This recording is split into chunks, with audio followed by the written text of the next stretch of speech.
नमस्कार, आदाब, सत श्री अकाल और खुशामदीद। Very very good evening to all of you people. This is Kumar Amit और आप लोग देख रहे हैं आपका अपना चैनल बीकॉम कॉर्नर। आज का वीडियो बहुत ज्यादा स्पेशल और इंपॉर्टेंट होने वाला है तमाम बीकॉम प्रोग्राम और ओनर्स के सेमेस्टर 6 के स्टूडेंट्स के लिए। उम्मीद करता हूं आप सभी इस वीडियो लेक्चर के दरमियान मेरे साथ आखिरी तक बने रहेंगे। और हाँ, अगर आपको ये वीडियो हेल्पफुल लगता है, कंटेंट यूजफुल लगता है, तो इस वीडियो को लाइक करके अपने तमाम दोस्तों के साथ शेयर जरूर करेंगे। तो विदाउट वेस्टिंग द टाइम चलिए शुरू करते हैं। माय डियर फ्रेंड, जैसा कि आप सभी टाइटल और थंबनेल देख के अंदाजा लगा चुके हैं, हम लोगों ने लास्ट वीडियो के अंदर आपके सेमेस्टर 6 के GST and custom law subject के पहले चैप्टर की शुरुआत कर दी थी। और इससे जुड़ी हुई मैं पहला पार्ट, पहला वीडियो आपका अपलोड कर चुका हूं, जहां पर हम लोगों ने पहले चैप्टर से जुड़े हुए कुछ फंडामेंटल कॉन्सेप्ट को अंडरस्टैंड करने की कोशिश की थी। और आपके पहले चैप्टर का ये दूसरा पार्ट रहेगा, या मैं कहूं आखिरी पार्ट रहेगा। अगर आप लोग बात करते हैं पहले पार्ट के अंदर, तो पहले पार्ट के अंदर हम लोगों ने काफी डिटेल में जाकर के टैक्स शब्द का मीनिंग समझा था, टैक्स को ड्राइव कहां से किया गया है, कुछ कॉन्स्टिट्यूशनल बातों पर भी हम लोगों ने चर्चा की थी। उसके बाद हमने देखा था टैक्स को हम लोगों ने दो कैटेगरी में क्लासिफाई कर दिया था। एक आपका डायरेक्ट टैक्स की कैटेगरी थी, एक आपके इनडायरेक्ट टैक्स की कैटेगरी थी। और हम लोगों ने इनको तमाम तरीके के टैक्सेस को डिटेल में जाकर के चर्चा कर लिया था। उसके बाद हम लोगों ने देखा इनडायरेक्ट टैक्सेस की अपनी फीचर्स होती हैं, कुछ कैरेक्टरिस्टिक प्रॉपर्टीज होती हैं जिनको हम लोगों ने अंडरस्टैंड किया था। और लास्ट में जाकर के लास्ट वीडियो के अंदर हम लोगों ने चर्चा की थी कॉन्स्टिट्यूशन ऑफ इंडिया के अंदर कुछ प्रोविजंस गिवन है जो आपके टैक्सेशन से जुड़े हुए हैं, जहां पर मैंने मेजरली 3 प्रोविजन के ऊपर चर्चा की थी। सबसे पहले हम लोगों ने प्रोविजन या सेक्शन 2 आर्टिकल 265 पे चर्चा की थी। आर्टिकल 265 हो गया, 245 हो गया, 246 हो गया और 246 ए हो गया, जो आपका 101 वाला अमेंडमेंट था, जहां पर मैंने बताया था जब आपके इंडिया के अंदर जो जीएसटी लागू किया गया था ना, वो 101वें अमेंडमेंट के बाद लागू किया गया था। जो पहले आपका आर्टिकल था, आर्टिकल 246 246, उसके अंदर अमेंडमेंट करके 246 ए किया गया था। और उसी के थ्रू आपके इंडिया के अंदर 1 जुलाई 2017 को जीएसटी आया था। ये तमाम मुद्दों पर मैंने आप सभी के साथ चर्चा की थी। फाइनली आज हम क्या पढ़ने वाले हैं, आज हम काफी अहम मुद्दों पर चर्चा करेंगे, जो अपने आप में कुछ कुछ थ्योरेटिकल कॉन्सेप्ट है। जैसे एक तो मैं आज की क्लास के अंदर आपको समझाने वाला हूं कास्केडिंग इफेक्ट क्या होता है। कास्केडिंग इफेक्ट के बाद हम लोग आईटीसी को पढ़ेंगे, इनपुट टैक्स क्रेडिट क्या होता है। उसके बाद मैं आपको पढ़ाने वाला हूं वेट, वैल्यू एडिशन टैक्सेस क्या होता है। वेट के अंदर कितने तरीके के वेरिएंट्स आपको देखने को मिलेंगे और एग्जैक्टली कितने मेथड्स है वेट को कैलकुलेट करने के। और मेजर इश्यूज क्या क्या थे प्री जीएसटी एरा के अंदर, जो आपका इनडायरेक्ट टैक्सेस का सिस्टम चलता था, उनके अंदर मेजर इश्यूज क्या थे। और इस तरीके से हम लोग अपने पहले चैप्टर को कंप्लीट करने वाले हैं। और यही कुछ ऐसे आर्टिकल हैं जो बचे हुए हैं, जिनको आज की क्लास के अंदर हम लोगों को डिटेल में डिस्कस करना है। अब ज्यादा बातें ना करते हुए बढ़ते हैं आज की क्लास की तरफ और समझने की कोशिश करते हैं। ये जो इफेक्ट का नाम मैंने बताया है, इसको आप लोग कहते हो कास्केडिंग इफेक्ट। अब ये कास्केडिंग इफेक्ट क्या होता है, देखिए माय डियर फ्रेंड्स, मुद्दा बिल्कुल सिंपल है, बहुत ज्यादा टेक्निकल आपको लैंग्वेज समझने की जरूरत नहीं है। आप लोग मोटा मोटा ये समझ सकते हैं, जब भी कास्केडिंग इफेक्ट की बात आएगी ना, तो यहाँ पे आप लोग समझिएगा, जब एक प्रोडक्ट को बनाया जाता है, यानी कि उसको कहते हो मैन्युफैक्चरिंग ऑफ ए प्रोडक्ट। एक प्रोडक्ट को बनाने से लेके फाइनल कंज्यूमर तक पहुंचाने तक, यानी कि एक प्रोडक्ट मैन्युफैक्चर हुआ और मैन्युफैक्चरिंग के बाद उसको हमें फाइनल कंज्यूमर तक पहुंचाना है,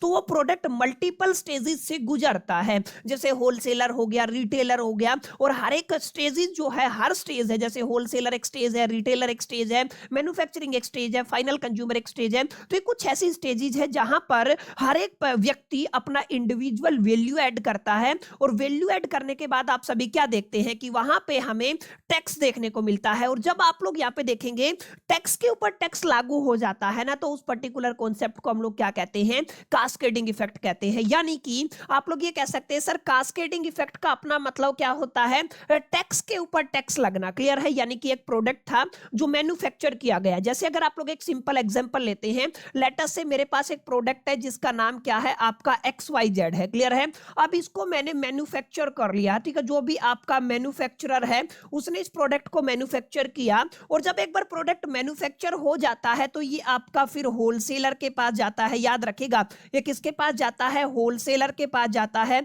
और और होलसेलर से माय डियर फ्रेंड्स ये आपका किसके पास जाता है, रिटेलर के पास जाता है। और कहीं ना कहीं रिटेलर से मैंने एक स्टेज मिस करके यहाँ पे डायरेक्ट क्या लिख देता हूं, आपका कंज्यूमर। तो ये कहां तक पहुंच गया, कंज्यूमर तक पहुंच गया। अब हुआ क्या है, जब आपका एक पर्टिकुलर छोटा सा कॉन्सेप्ट आप सभी ने पढ़ा होगा, सर जो मैन्युफैक्चर है ना इसको सेल करेगा ना, वो इसके ऊपर टैक्स लागू करके सेल करेगा। क्लियर है। अब इसने क्या किया, मैन्युफैक्चरिंग जो मैन्युफैक्चरर था लेटेस्ट से, उसने क्या किया, 1,000 रुपए का प्रोडक्ट बनाया, प्लस में उसके ऊपर 10% टैक्स ले लिया। क्लियर है।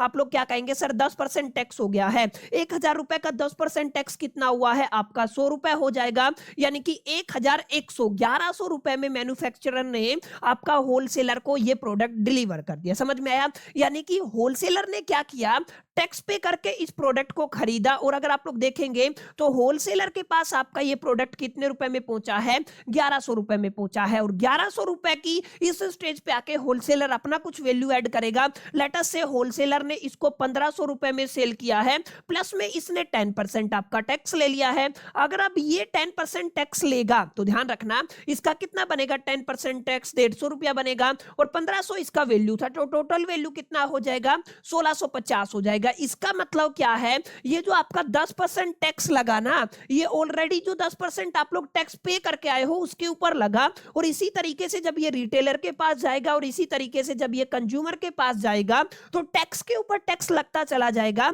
और अपने आप में फाइनल कंज्यूमर के ऊपर टैक्स बर्डन बढ़ जाएगा। और इसी इफेक्ट को क्या बोलते हो माय डियर फ्रेंड्स, इसी इफेक्ट को हम लोग बोलते हैं कास्केडिंग इफेक्ट। ठीक है। इसका जो प्रिवेंशन करने के लिए बाद में आईटीसी आया था, जिसको बोलते हैं आप लोग इनपुट टैक्स क्रेडिट सिस्टम, में समझाऊंगा इसका अपना मतलब क्या होता है। समझ में आया। तो यहां पे जब भी टैक्स के ऊपर टैक्स लागू होता है ना, यानी ऑलरेडी आपने टैक्स पे कर दिया, फिर उसके ऊपर आप लोग टैक्स पे करते हैं, तो ये जो इफेक्ट है ना, ये क्या कहलाता है, कास्केडिंग इफेक्ट कहलाता है ये। और ये आपके प्रोडक्ट की ओवरऑल वैल्यू को बहुत हाई कर देता है, और यहाँ पे ओवरऑल बर्डन है आपके कंज्यूमर के ऊपर, वो बहुत हद तक क्या हो जाता है, इंक्रीज हो जाता है। इसको आप लोग इस तरीके से भी समझ सकते हैं। लेटर से हर एक स्टेज के दरमियान हमने जो आपका टैक्स है वो कितना रखा है, 10% रखा है। तो आप लोग क्या कह सकते हैं, सबसे पहली स्टेज कौन सी है, मैन्युफैक्चरर की है।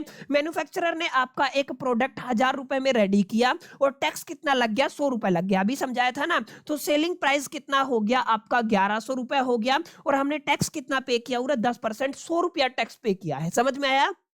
तो ये बहुत बुनियादी बात है। जब ये मैन्युफैक्चरर इस प्रोडक्ट को कहां पे देगा, सेकंड स्टेज पे देगा, यानी कि प्रोडक्ट किसके पास चला जाएगा, होलसेलर के पास चला जाएगा। होलसेलर ने प्रोडक्ट आपका 1,100 रुपए में खरीदा, इसने इसमें अपनी वैल्यू ऐड कर दी। कितनी खरीदी, 400 रुपए वैल्यू ऐड कर दी, और ये प्राइस बिफोर द टैक्स कितना है, 1,500 रुपए का हो गया। अब 1,500 के ऊपर अगर आप लोग 10% टैक्स लगाते हो, 150 रुपया हो गया। फाइनल प्राइस हाइप हो गया है, कितना हाइप हो गया है, 1,650 हो गया है। और आपने टैक्स कितना पे किया है माय डियर फ्रेंड्स, यहां पे आप लोगों ने 150 रुपया टैक्स पे किया है। समझ में आया।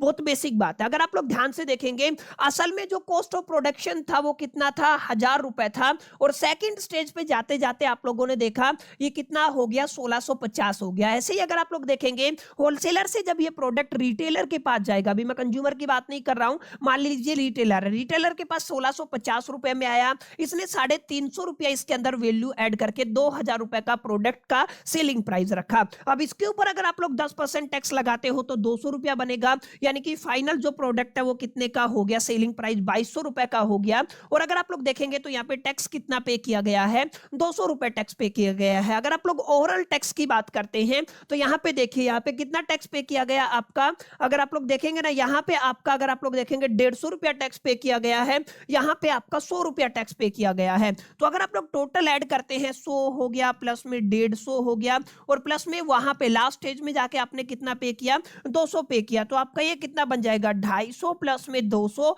आप लोग क्या कह सकते हैं माय डियर फ्रेंड्स, आपका 450 रुपए का टैक्स ओवरऑल आपका हो गया है। तो टैक्स आपका बर्डन बढ़ गया। टैक्स बर्डन क्या हो गया, बढ़ गया। आपने कितना टैक्स पे किया, 450 रुपए टैक्स पे किया, और जो प्रोडक्ट आपका 1,000 रुपए में रेडी हुआ था वो कंज्यूमर तक पहुंचते पहुंचते कितने रुपए का हो गया माय डियर फ्रेंड्स, आपके 2,200 रुपए का हो गया। तो इस तरीके से ये जो इफेक्ट होता है ना, टैक्स के ऊपर टैक्स लगता चला गया। समझ में आया यहाँ पे क्या हुआ, टैक्स के ऊपर टैक्स लगता चला गया, और इस इफेक्ट को माय डियर फ्रेंड्स हम लोग क्या बोलते हैं, कास्केडिंग इफेक्ट बोलते हैं। और इसके प्रिवेंशन के लिए ही हमारे पास एक कॉन्सेप्ट इंट्रोड्यूस किया गया था जब इनडायरेक्ट टैक्सेस सिस्टम चलता था इंडिया के अंदर, उसको हम लोग क्या कहते हैं, आईटीसी, जिसको आप लोग बोलते हो इनपुट टैक्स क्रेडिट सिस्टम। समझ में आया, तो बहुत बेसिक बातें हैं, मेरा ऐसा मानना है। उम्मीद करता हूं चीजें आपको यहां तक क्लियर रही होगी। क्लियर, अब बात करते हैं कुछ बुनियादी बातों की। यहां तक आपको एक क्लैरिटी मिला होगा, सर कास्केडिंग इफेक्ट हमें समझ में आ गया है। अब जब भी मैं कास्केडिंग इफेक्ट बोलूंगा आप समझिएगा, टैक्स के ऊपर जब जब टैक्स लगेगा ना तो क्या कहलाएगा, कास्केडिंग इफेक्ट कहलाएगा। समझ में आया। अगर आप लोग इनको इनपुट टैक्स क्रेडिट को समझना चाहते हैं ना, तो यहाँ पे बहुत बेसिक लेवल पे ये समझ सकते हैं। फर्स्ट लेवल पे आपने कितना टैक्स पे किया, 100 रुपया टैक्स पे किया। यहाँ पे कितना पे किया आपने, 150 किया। यहाँ पे कितना किया, 200 किया। तो आपने क्या किया, अभी आप जब एक प्रोडक्ट खरीदते हैं तो आप खुद टैक्स पे करते हैं। समझ में आया। और जब आप लोग एक प्रोडक्ट सेल करते हैं तो आप लोग जो टैक्स है उसको कलेक्ट करते हैं। तो यहां पे करना क्या होगा, एडजस्टमेंट करना होगा। इस 150 में से मैं 100 को माइनस कर दूंगा, तो इस स्टेज पे मेरे को कितने का टैक्स देना है, केवल 50 रुपए का।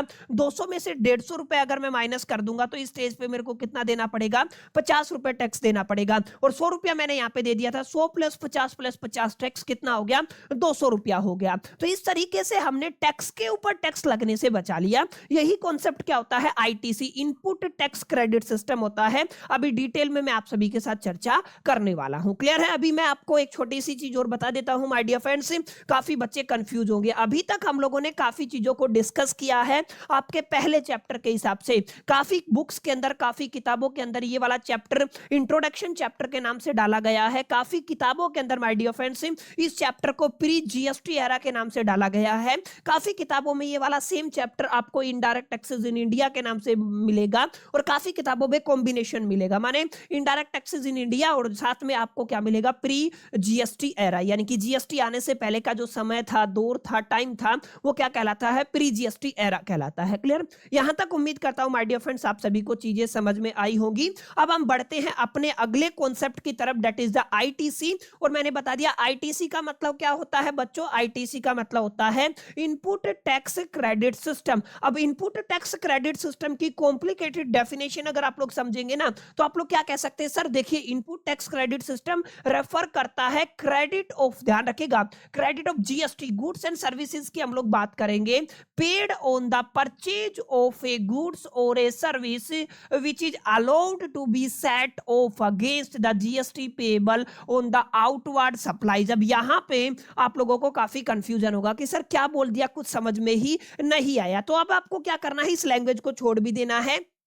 जो बातें मैं अभी आपको बताऊंगा ना उस पर आपको फोकस करना है। सिंपल लैंग्वेज में आप लोग क्या कह सकते हैं, सिंपल लैंग्वेज में आप लोग कह सकते हैं दो चीजें होती हैं। एक तो tax paid on input. Input का मतलब क्या होता है, जब भी आप लोग परचेज करते हैं, कोई भी आइटम परचेज करते हैं तो उसके ऊपर आप लोग क्या करते हैं, ऑलरेडी टैक्स पे करते हैं। ठीक है, तो आप लोग इसको क्या कहेंगे, इसको आप लोग कह देंगे tax paid on input can be adjusted. उसको क्या कर दोगे आप लोग, एडजस्ट कर दोगे against the tax liability on the output. ये आपको थोड़ा समझ के चलना है। यानी कि यहाँ पे दो स्टेज आप लोग लेके चल सकते हैं। एक तो आपका परचेजिंग स्टेज होता है, आप लोग क्या कहेंगे, सर आपका परचेजिंग स्टेज होता है। और दूसरा स्टेज क्या होता है माय डियर फ्रेंड्स, आपका सेलिंग होता है। क्लियर। यानी कि जब भी आप लोग सेलिंग करते हैं ना, यानी कि कोई भी आइटम बेचते हैं, जब भी आप लोग सेल करते हैं तो यहां पे हम लोग टैक्स कलेक्ट करते हैं। ठीक है, हम लोग क्या करते हैं, आपका टैक्स कलेक्ट करते हैं। और जब भी आप लोग परचेज करते हैं तो हम लोग क्या करते हैं, टैक्स पे करते हैं। तो यहां पे इन दोनों कॉन्सेप्ट को ही हम लोगों ने किस किस नाम से जाना।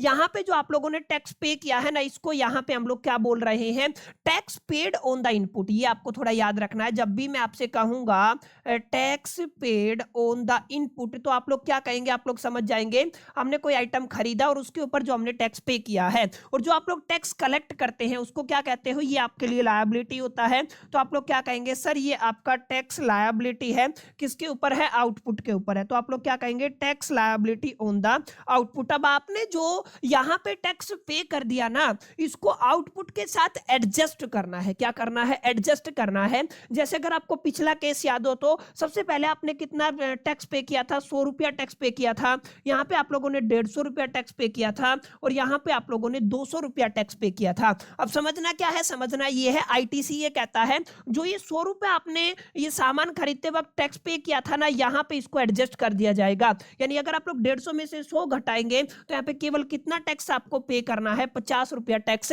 पे करना है। तो this adjustment, this concept is known as ITC. इसको क्या बोलते हो, इनपुट टैक्स क्रेडिट सिस्टम के नाम से इसको जाना जाता है। जैसे अगर आप लोग यहाँ पे देखेंगे तो यहाँ पे ऑलरेडी मैं 150 रुपया टैक्स पे करके आया हूं, तो यहाँ पे मेरे को केवल कितना टैक्स और पे करना है, 50 रुपया और पे करना है। इसका मतलब आप लोग क्या कह सकते हैं, 100 + 50 + 100, ये मेरा टोटल टैक्स लायबिलिटी बनेगा। ठीक है, तो इसका मतलब क्या है, मेरे को टोटल कितना टैक्स पे करना है, 200 रुपया टैक्स पे करना है। वहीं जब आप लोग कास्केडिंग इफेक्ट की बात करते हैं तो वहां पर मेरा टैक्स 450 रुपया बन रहा था, क्योंकि वहां पे हमें टैक्स के ऊपर टैक्स पे करना पड़ रहा था। समझ में आया? तो कास्केडिंग इफेक्ट के प्रिवेंशन के लिए हमने एक कॉन्सेप्ट को इंट्रोड्यूस किया, that is the input tax credit, जिसको आप लोग आईटीसी के नाम से जानते हो। यहाँ पे सिंपल है, जो टैक्स आपने पहले पे किया है उसको अभी जो आपने टैक्स लायबिलिटी है उसके अंदर से माइनस कर दीजिए, जो नेट पेबल अमाउंट आएगा वो आपका टैक्स लायबिलिटी बन जाएगा। That's it. ये क्या कहलाता है, ये आपका इनपुट टैक्स क्रेडिट सिस्टम कहलाता है।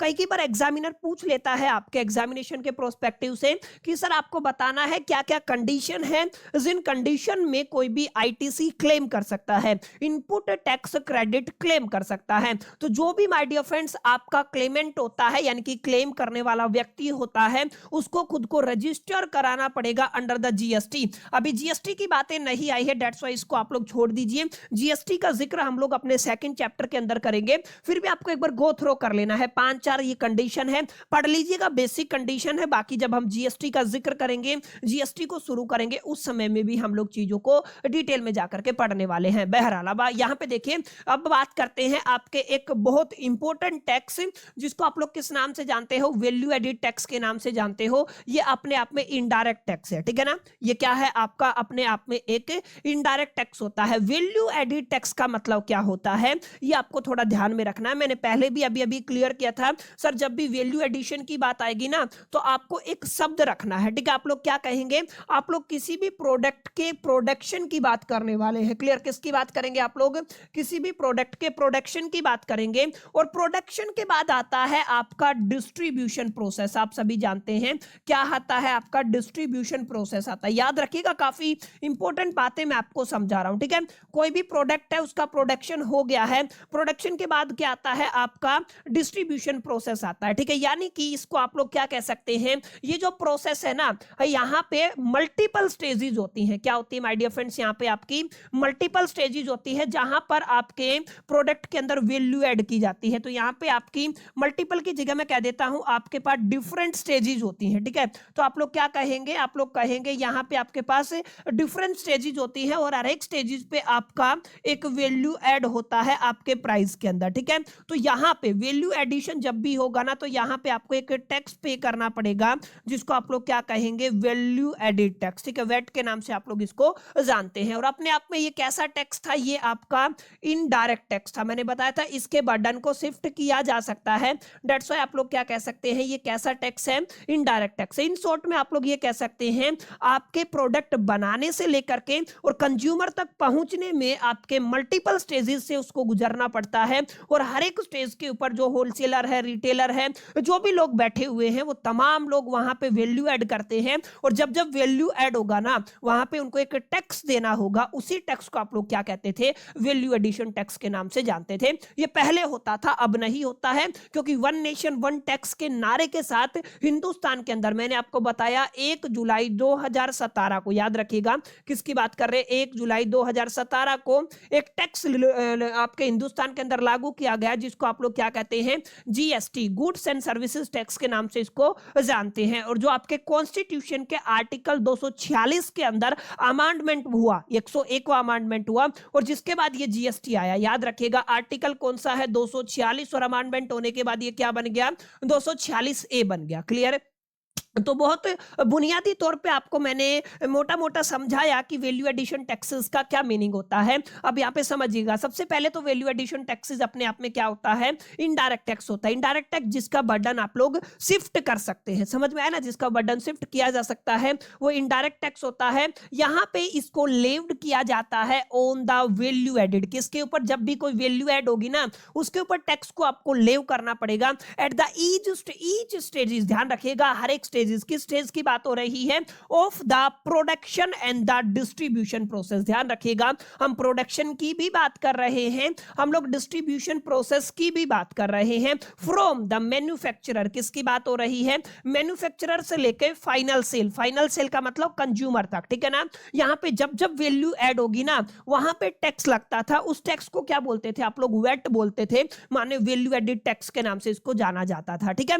It is charge on the sale of a goods and, ध्यान रखिएगा ये किसके ऊपर लागू होता था, ये गुड्स की सेल के ऊपर लागू होता था, लेकिन कुछ कुछ केसेस में इसको सर्विसेज के ऊपर भी देखने को मिलता है। ये बहुत रेयर केस है, क्लियर, ये आपको थोड़ा समझना है। सर्विस के ऊपर आप लोग करीब करीब ना के बराबर देखेंगे, लेकिन मेजरली अगर आप लोग वेट की बात करते हैं ना तो किसके ऊपर लागू होता है, आपके गुड्स के ऊपर लागू होता था, ठीक है ना। जैसे अगर आप जीएसटी की बात करते हैं तो यहाँ पे दोनों चीजें आ गई हैं, आपकी गुड्स भी आ गई हैं और आपकी सर्विसेज भी आ गई हैं, तो गुड्स एंड सर्विसेज दोनों के ऊपर टैक्स लगेगा ना तो जीएसटी होगा। लेकिन वेट जो था ना वो अपने आप में क्या था, वो अपने आप में सिर्फ और सिर्फ गुड्स के ऊपर लगता था। कुछ हाइपोथेटिकल सिचुएशंस या कुछ स्पेशल केसेस में ये आपका सर्विसेज के ऊपर देखने को मिलता था। समझ में आया, तो वेट की कहानी आपको समझ में आई, उम्मीद करता हूं यहां तक चीजें आपको समझ में आई होंगी। और वेट की वजह से जो आपका फाइनल कंज्यूमर होता है ना उसके ऊपर ओवरऑल टैक्स का बर्डन बढ़ जाता है, अल्टीमेटली उसके ऊपर टैक्स का बर्डन क्या हो जाता है, इंक्रीज हो जाता है। इस बात को भी आपको अपने ख्याल में और अपने जहन में रखना है। समझ में आया, उम्मीद करता हूं यहां तक बातें आपको समझ में आई होंगी, ठीक है। अब यहां पे एक बड़ा सवाल ये आता है, सर ये जो आपका वेट था ये कैसे काम करता था, एग्जैक्टली ये कैसे वर्क करता था। तो अगर आप लोग देखेंगे ना, वर्क करने का सिंपल सा मतलब है, अलग अलग स्टेजेस आपके पास होती हैं, जैसे मैंने अभी अभी भी आपको क्लियर किया था, 3 स्टेजेस का एग्जांपल मैं आपके लिए ले लेता हूं। एक होता है माय डियर फ्रेंड्स आपका मैन्युफैक्चरर, क्लियर है, आप लोग क्या कहेंगे, एक आपका क्या होता है, मैन्युफैक्चरर होता है। अब आपको ध्यान क्या देना है, मैन्युफैक्चरर से प्रोडक्ट आपका किसके पास जाता है, होलसेलर के पास जाता है। ऐसे ही तो आपका चलता है ना, आपका क्या आ गया, होलसेलर आ गया, और होलसेलर से माय डियर फ्रेंड्स आपका प्रोडक्ट कहां पे चला जाएगा, रिटेलर के पास चला जाएगा। एक सिंपल एग्जांपल ले रहा हूं, आप लोग ऐसे एग्जांपल के साथ समझ सकते हैं, ठीक है। तो आप लोग क्या कहेंगे, यहां पे आपका रिटेलर के पास चला जाएगा और रिटेलर से माय डियर फ्रेंड्स फाइनली आपका प्रोडक्ट डिलीवर हो जाता है, फाइनल सेल बोल दीजिए, ठीक है, फाइनल सेल हो गया। या मैं डायरेक्ट यहां पे क्या लिख देता हूं, कंज्यूमर लिख देता हूं आपकी अच्छी अंडरस्टैंडिंग के लिए, क्लियर है। तो आप लोग क्या कहेंगे, यहां पे अच्छी अंडरस्टैंडिंग के लिए आपने क्या लिख दिया, कंज्यूमर लिख दिया। मेरी बात को ध्यान से समझिएगा माय डियर फ्रेंड्स, यहां पे बात क्या है, बात ये है कि यहां पे अलग अलग स्टेजेस है, जैसे आपका पहला स्टेज ये है, दूसरा स्टेज ये है, तीसरा स्टेज ये है। ध्यान रखिएगा, यहां पे मैन्युफैक्चरर ने एक प्रोडक्ट तैयार कर लिया, लेट अस से मैंने कोई भी एक प्रोडक्ट में मैन्युफैक्चरर हूं और एक प्रोडक्ट मैंने तैयार किया है, लेट अस से 100 रुपए का प्रोडक्ट है, और अगर मैं वहां पे टैक्स की बात करता हूं तो टैक्स मेरे पास एट द रेट 10% है, तो यहां पे 10 रुपया टैक्स हो गया। ओवरऑल जो सेलिंग प्राइस है वो 110 रुपया हमारे पास प्रोडक्ट का हो गया है, ठीक है। तो आप लोग क्या कहेंगे, सर ये आपका सेलिंग प्राइस आ गया है, ठीक है। अब यहां पे ध्यान रखिएगा, एक जो पर्टिकुलर स्टेज पे प्रोडक्ट को सेल करना होगा, ठीक है, एक प्रोडक्ट पे परचेज करना होगा, परचेज करना होगा तो इनपुट केस आएगा, अगर आप लोग सेल करते हैं तो आउटपुट केस आएगा। समझ में आया, तो ये आपको थोड़ा समझना है। जब आपका होलसेलर, यहां पे रखिएगा, यहां पे ये प्रोडक्ट जब होलसेलर खरीदेगा तो यहां पे आपको ध्यान रखना है, परचेज के ऊपर इसको टैक्स देना होगा, परचेज के ऊपर क्या देना होगा, टैक्स देना होगा। परचेज के ऊपर जो टैक्स जाता है ना, आप लोग उसको कहते हो इनपुट वैल्यू एडिड टैक्स, याद रखिएगा, परचेज के ऊपर क्या जाता है, इनपुट वैल्यू एडिड टैक्स जाता है। अब जैसे इसने क्या किया, इसने आपका परचेजिंग अगर आप लोग देखेंगे तो प्रोडक्ट का परचेज कितने रुपए का हुआ है, 110 का हुआ है, इसने वैल्यू ऐड कर दिया अपनी तरफ से, क्योंकि तभी तो ये कुछ कमाएगा, इसने मान लीजिए 40 रुपया वैल्यू ऐड कर दिया, ठीक है, और इसने इसके ऊपर टैक्स ले लिया है, टैक्स आपका है मान लीजिए एट द रेट 10% आपका टैक्स है, तो 150 का 10% टैक्स कितना हो गया, 15 रुपया हो गया है। अगर आप लोग देखेंगे ये कितना हो गया था, ये 165 हो गया है, क्लियर, कितना हो गया आपका, 165 हो गया ना, 110 और 40 कितना हो गया, 150, 165, ये इसका सेलिंग प्राइस है। यहां से जो आपका प्रोडक्ट था ये क्या है, इसका सेलिंग प्राइस है। अब हुआ क्या है, जब ये इसको बेच रहा है ना, जब ये जो टैक्स ले रहा है यहां पे, तो इसने क्या किया,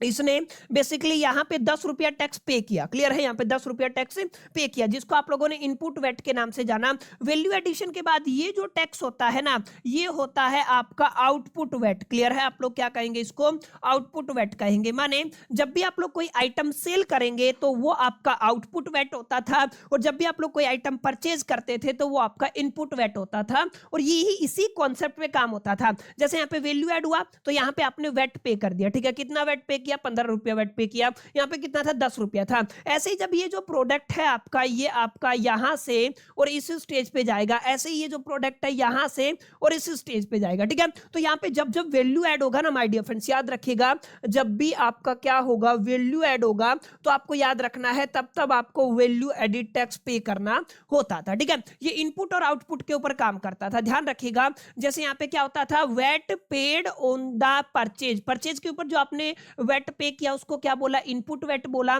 against the VAT collected on the sales, यानी ये आउटपुट के ऊपर जो आपने जो आपका वेट है वो आपने क्या किया है, बेसिकली कलेक्ट किया है। यानी कि अगर आप लोग देखेंगे, अगर आप लोग, मैं इन शॉर्ट में आपको समझाऊं तो आपका इनपुट वेट कितना था, 10 रुपया था। अभी अगर आप लोग देखेंगे तो आपका इनपुट वेट कितना था, 10 रुपया था। और अगर आप लोग इस एग्जांपल के हिसाब से आउटपुट वेट की बात करते हैं तो कितना है, 15 है। तो नेट कितना आ जाएगा, आप लोग देखेंगे, अगर आप लोग आईटीसी लगाते हैं, इनपुट टैक्स क्रेडिट सिस्टम लगाते हैं, तो मेरे को इसको एडजस्ट करना पड़ेगा, आउटपुट माइनस में इनपुट, तो मेरे को कितना वेट देना पड़ेगा, नेट मेरे को पे करना पड़ेगा 5 रुपया। क्लियर। तो इस तरीके से आईटीसी और दोनों का वेट का कॉन्सेप्ट चलता है। डोंट वरी, पेपर के अंदर यहां से सवाल नहीं आता है, मैं गहराई में इसलिए आपको समझा रहा हूं ताकि आपको एक बेसिक अंडरस्टैंडिंग हो, क्योंकि आप लोग अपने फाइनल ईयर के अंदर है, ग्रेजुएशन के अंदर, और इसके बाद आप सभी मास्टर करने चले जाएंगे। काफी बच्चे होंगे जो एमकॉम करेंगे, काफी बच्चे होंगे जो एमबीए की तरफ चले जाएंगे, और काफी ऐसे बच्चे होंगे जो कॉम्पिटेटिव इन्वायरमेंट की तरफ चले जाएंगे।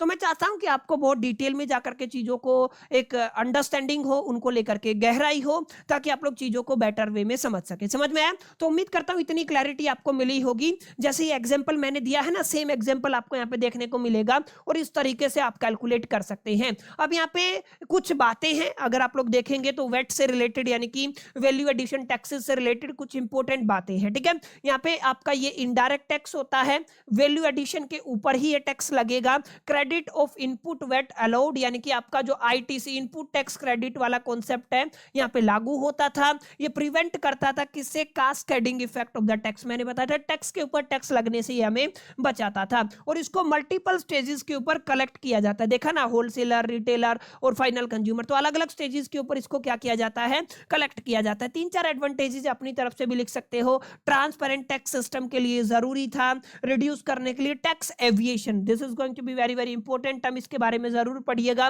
टैक्स एविएशन को रिड्यूस करने के लिए इसका बड़ा अपना इंपॉर्टेंट रोल था, और डबल टैक्सेशन को एलिमिनेट करने के लिए वेट का अपना एक बड़ा रोल था, और आईटीसी का एक कॉन्सेप्ट था, ठीक है।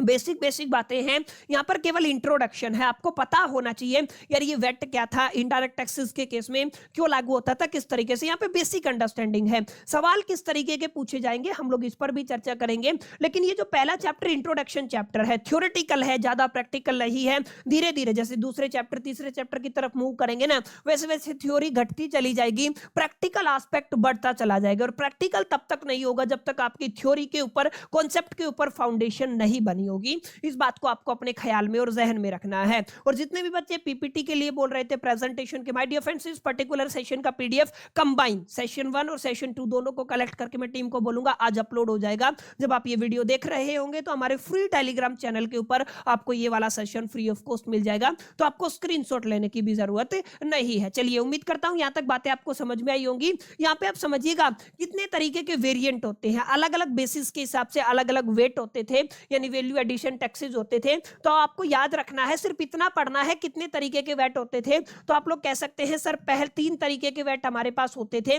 सबसे पहला होता था आपका ग्रोस प्रोडक्ट वेरिएंट, दूसरा होता था इनकम वेरिएंट, और तीसरा होता था कंज्यूमर वेरिएंट। यानी कि जब भी आप लोग वेट के वेरिएंट की बात करेंगे, यानी कि अगर आप लोग वैल्यू एडिशन टैक्स की बात करते हैं और वैल्यू एडिशन टैक्स के अंदर अलग अलग वेरिएंट की बात करते हैं, तो ख्याल क्या रखना है, ख्याल ये रखना है 3 मेजर वेरिएंट्स हमारे पास रहते हैं जिनको हम लोग आने वाले वक्त में डिटेल में जाकर के पढ़ने वाले हैं। अभी के लिए केवल आपको नाम याद रखना है। आपका ग्रोस प्रोडक्ट वेरिएंट होता है, आपका इनकम वेरिएंट होता है और कंजम्पशन वेरिएंट होता है। इसके ऊपर हम लोग आगे जाके डिटेल में चर्चा करने वाले हैं। अब सबसे अहम मुद्दे पर, सबसे अहम सवाल पर चर्चा कर लेते हैं फटाफट से। सबसे अहम सवाल क्या है कि सर वेट को कैलकुलेट करने के लिए, वैल्यू एडिशन टैक्सेस को कैलकुलेट करने के लिए हमारे पास कितने मेथड है? सर 3 मेथड हैं जिनको आपको याद रखना है। पहला मेथड क्या है? इनवॉइस मेथड है, जिसको आप लोग टैक्स क्रेडिट मेथड के नाम से भी जानते हैं। दूसरा आपका सब्ट्रैक्शन मेथड रहेगा और तीसरा आपका एडिशन मेथड रहेगा। याद रखिएगा, ये सवाल कभी नहीं आएगा कि आपको कि ये क्या होता है। सवाल ये आएगा कि आपको एक पर्टिकुलर मेथड का यूज करके आपको कैलकुलेट करना है, और कैलकुलेशन के लिए आपको केवल और केवल फॉर्मूले याद होने चाहिए, जो अभी मैं आपको आगे डिटेल में डिकोड करने वाला हूं। समझ में आया?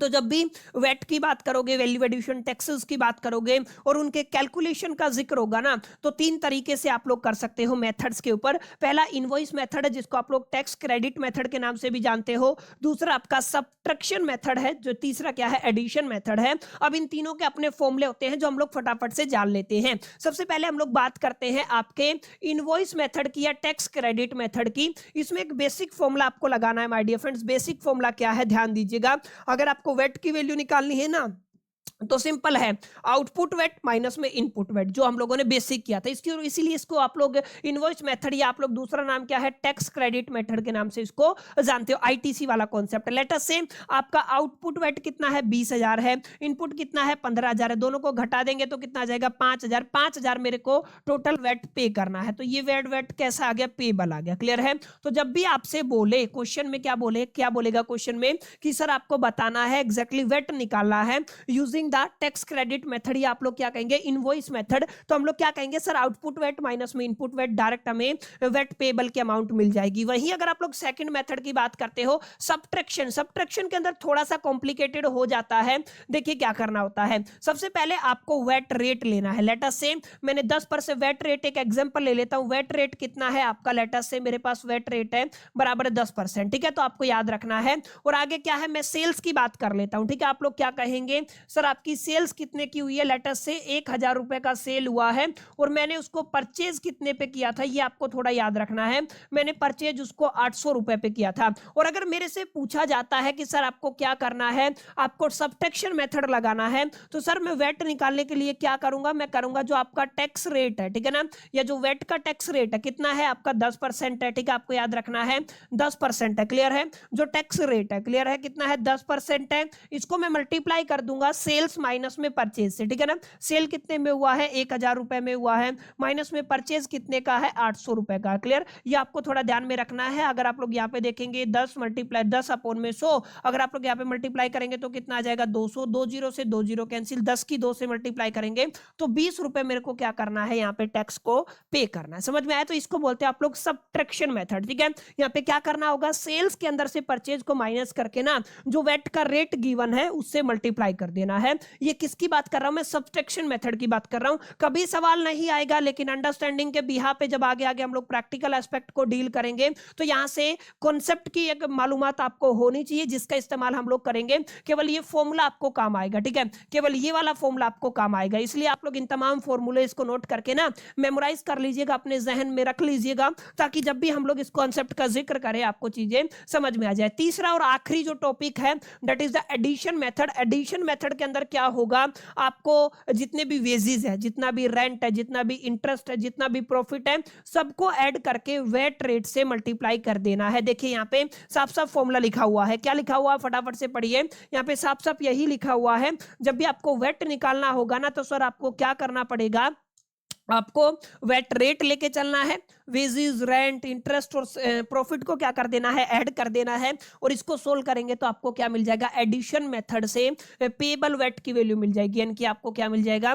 वैल्यू एडिशन टैक्स मिल जाएगा। समझ में आया? तो इतना डिटेल में जाने की आपको जरूरत नहीं है, क्योंकि ये आपका जो आपका इंट्रोडक्शन चैप्टर है, तो आपको बेसिक मालूमात हासिल होनी चाहिए, क्या फॉर्मूला है और किस केस में फॉर्मूला इंप्लीमेंट करना है। बहुत गहराई में जाकर के आने वाले चैप्टर के दरमियान हम लोग इनको समझेंगे। करेंगे, ठीक है। तो इंट्रोडक्शन के अंदर आपको केवल इतनी ही चीजें करनी थी। एक लास्ट टॉपिक आप लोग इसको जरूर पढ़ लीजिएगा कि एग्जैक्टली आपका जो इनडायरेक्ट टैक्सेस था उसके अंदर क्या क्या खामियां थी, क्या क्या मेजर डिफेक्ट्स थे जिनकी वजह से इसको रिप्लेस किया गया। तो आप लोग कास्केडिंग इफेक्ट की बात कर सकते हैं, आप लोग मल्टीप्लिसिटी ऑफ द टैक्सेस की बात कर सकते हैं, लैक ऑफ यूनिफॉर्मिटी की बात कर सकते हैं, लिमिटेड इनपुट टैक्स क्रेडिट की बात कर सकते हैं, separate taxation for the goods and services इसकी बात कर सकते हैं। यानी गुड्स के लिए अलग से टैक्सेशन होता था, सर्विसेज के लिए अलग से टैक्सेशन होता था। तो ये बेसिक बातें हैं। खैर समय के साथ साथ हम लोग इन चीजों को बहुत डिटेल में जाकर के समझेंगे तो वहां पे आपको एक क्लैरिटी मिल जाएगा। बाकी पहले चैप्टर के अंदर बहुत थोड़ा सा इतू सा डिस्कशन है, मैंने काफी डिटेल में ले जाकर के ना